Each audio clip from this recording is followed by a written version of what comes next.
Hey YouTube, Mark Hoffman here, and don't worry, this is not a new knife, but you know when you have that dedicated knife that is just for one specific job, so you put it someplace where you're going to have it for that one specific job, and it may not be in your collection box, but it may be just under the sink for that specific job.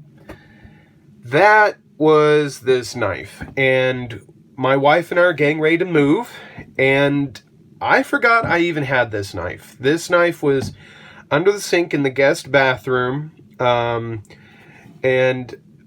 I bought this knife for a specific job, and I only did that job maybe a handful of times in the past 2 years that I've had it. So I ended up just putting it under the sink. And one of the things I used this knife for was, it's like foam lining you would put around tubing to prevent it from either freezing or things bumping into that tubing. And so this hawkbill knife really helped with cutting the tubing, because I would just crimp the tubing and then put the hawkbill in there and then just pull. And then also I used this for a period of time when I was working in a warehouse, and we were constantly opening and pulling off rope and plastic ties on packaging that we got in the warehouse. And so I used it for that. Then after that job, it didn't dry up. I was just a volunteer worker there. And after those jobs were done, I didn't really need to use this knife, so I put it under the sink in a drawer, not in a drawer, in a box, and here it is. So that was a quick story on this knife, but this is the Ryder RR764. Now, I am not sure if they still make this knife, but I'm also, I paid, I think, about $15 to $12 for this knife. And I'll say this example for me is fantastic.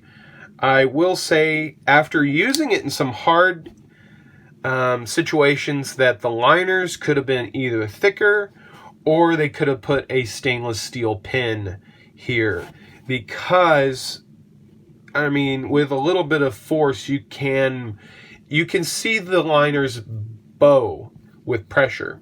So whenever I would use this, I would hold it like this, and I wouldn't ever have a problem. But if you had it go askew or anything like that, you could feel these liners bending, and that wasn't the most positive thing. Even if these liners were maybe even stainless steel, that probably would have helped. But the thing that I'm going to be using this knife now for is gardening. Eventually I will be able to have a garden at the house we purchased, and I'm going to use this as a budding knife, and I will probably use it as a weeding knife. And I'm very excited to use it, see what it can do in a new situation, but I thought you guys would enjoy seeing it. Let me get this blade cleaned off. And I had a viewer ask me, because I had talked about sharpening and stuff, but he had a hawkbill, and he had asked me how he could sharpen it. And I have two ways I sharpened this. In the field, I carried a small ceramic rod with me, and I just drew this on the ceramic rod a few times, voila, sharpened. But if you really need to reprofile it, Lansky makes a round sharpening stone on for their guided system, and it's fantastic for reprofiling a buggered up profile on a hawkbill. So if you wanted to reprofile one of these and really do it well, you can also go that route. But just wanted to talk to you guys about the RR764 hawkbill knife from Ryder. One of the things I did right off the bat when I got this is I ground down the kick just a little bit, because this thing, you see where the tip is here?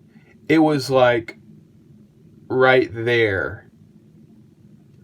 And a little after that, the blade comes out. So after a few sharpenings, that blade would probably be exposed. So I just took down the kick just a little bit and no problems. So I will be doing an update on this after I've used it for gardening, but I'm probably going to be putting a lanyard on here to put around my wrist, just so if it gets tough and I have to let it go or something happens, I won't be losing the knife in the mud or anything like that. So that is this video, and that is the Rough Ryder Hawkbill. If you guys like this video, let me know. And if you guys have one of these, I'd love to hear what you use it for. Thank you so much for joining me again for another short video. I hope you have a great day or night wherever you may be.